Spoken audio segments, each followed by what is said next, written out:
salah satu upaya kita untuk membantu COVID dan mencapai vaksin yang tepat di masyarakat. Ada berapa target? Kita banyak ya, ini di tahun ini 1.500 dan kita akan terus sesuai dengan target dari seluruh nasional 2 juta per hari. Kita akan bagian berapa sudah kita atur, nanti menurunkan kabupaten.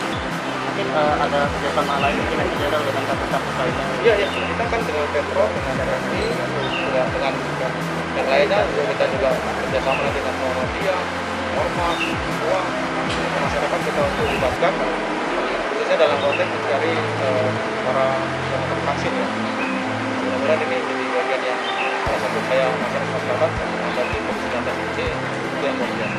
Terakhir Jenderal, imbauan sama kita setelah divaksin apa yang bisa dilakukan?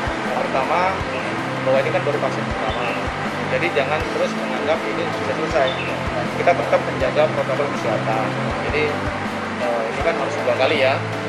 Tapi sekali lagi, walaupun kita sudah vaksin, tetap yang namanya prokes itu harus kita lakukan. Terus bantuan untuk mengingat kepada masyarakat kita, saudara-saudara kita untuk tetap menjaga prokes, karena musuh kita masih nyata di depan kita ini, COVID-19 masih ada di depan.